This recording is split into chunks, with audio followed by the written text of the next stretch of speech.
One of the deepest wounds that shows up on this journey is the one of not feeling good enough. This core belief doesn't just affect how you see yourself, it directly shapes your connection with your twin flame. When you feel unworthy of love, your twin flame mirrors it back. They may pull away and you'll experience distance that reflects the separation that you already feel within. But here's the twist, the same wound also shows up in them. Just as you fear you might not be good enough for them, they will also simultaneously fear that they're not good enough for you. This mutual reflection creates a cycle of pushing away and resisting love, not because the love's not real, because it is, but because both souls are being invited to heal. The not enough story is an illusion, and the only way through is to really see your true worth. So where in your own life do you feel not good enough? If you believe that you're not worthy of this love, is that belief showing up in your relationships, your work, your self-image? And it's going to spill into your twin flame journey. So notice when that happens. And you'll notice your twin flame mirroring that belief back to you. They might withdraw or appear distant, or it might come through that they're experiencing their own self-doubt, their own belief that they're not good enough for you. So both these things feed into each other. You may fear you're going to be rejected, and the reason that your mind concocts for it is not being enough. And then that's going to compound upon itself, and you may feel more not enough, which will fuel your fear of being rejected. And this might cause for you to preemptively push your twin flame away because it may be perceived to be the less painful outcome, rather than coming together and separating again or being rejected again. So the thing to do here is to heal the fear of rejection within, because otherwise you're just going to keep your person far away from you. So at any place inside where you might be feeling not good enough or not enough, first of all, know that it can't be true because it feels bad. It's not the voice of God telling you that you're not enough. It's the voice of ego. Therefore, you know it's a lie, so you can release that lie and show yourself compassion for having believed it. It's not tough love that you're needing at this time. It's just lots and lots of compassion. What small act of self-love can you choose today that will increase the compassion that you're showing yourself? Can you give yourself all the love you're needing, all the love you don't feel worthy of receiving from your twin flame? Can you receive at least a little bit of it from yourself? Because it is the same love. The more you're loving yourself, the more your twin flame is loving you, and the more you're loving them. This will shift your energy immediately. But unworthiness is going to affect the way that you receive love, because you may be trying to love yourself, but you're not accepting that self-love because you don't believe you deserve it, so you remain closed off to it. If you're doing that, it's okay. Don't give yourself a hard time about it.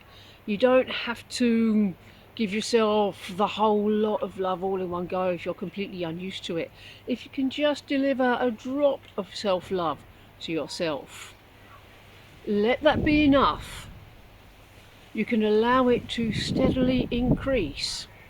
If somebody's starving, they can't have a massive full meal because their stomach won't take it. They just get little bits or fluids or whatever's needed.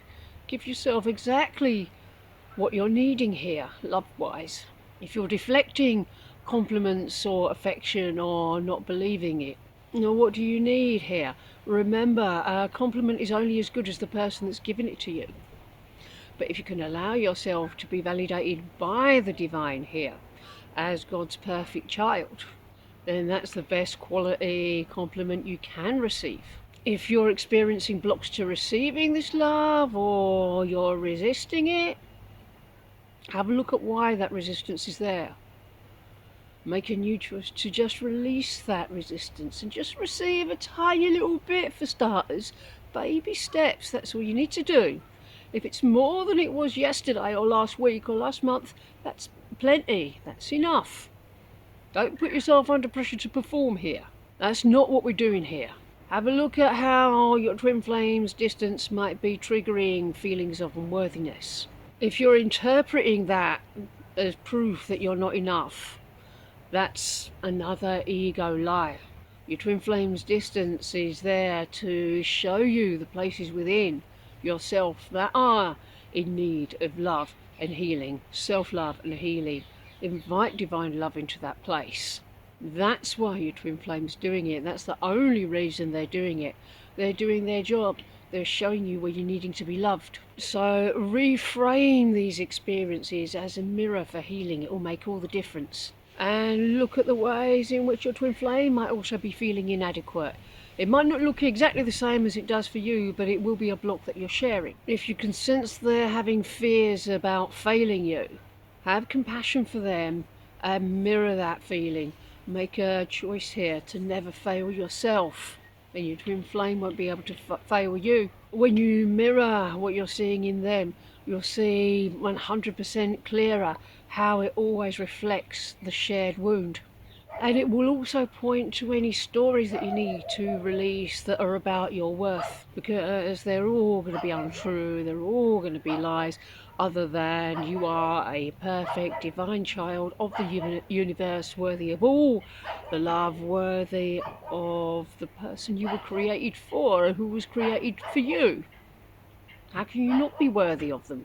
But if any of these stories are rooted in your past, childhood wounds or society, that's just an area where you need to do a little bit of inner work, a little bit of healing work, just to realign yourself with the truth there. These stories will keep you stuck because you can loop and loop and loop on them, and they will reinforce bad feelings.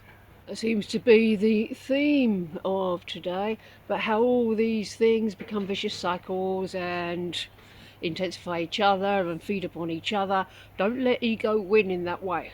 Seeing yourself as enough, because you are, is what transforms the connection, because there's no longer any fearful or bad feelings keeping union away, and you're able to approach your person with more peace, with more unconditional love, with more unconditional self-love. And naturally that will transform also the way that they show up for you. So affirm your worth daily. Affirmations and journaling are very helpful, but the mirror exercise is the best thing you can do for this. Consistent practices will always naturally shift your energy, because you want your base vibration to raise to that of union, sustainably so. And healing this wound will naturally impact all of your life as well. Career, friendships, health, etc. will also benefit massively, and the base vibration of harmonious union will become the base vibration from which you live every aspect of your life. And this holistic growth is the very thing that attracts union. So prepare for your journey to change when enough and letting it be enough becomes your truth. Union looks completely different from a place of worthiness. How it ought to, how it should, how it really is. Completely different to chasing or proving or performing or earning. You don't have to do any of that. Union is yours already because it's your divine birthright. That's it. Healing this block is not about fixing yourself or your person. It's about recognizing you were always enough. As you embrace this truth within, the mirror shifts and both of you feel safe to step closer to union.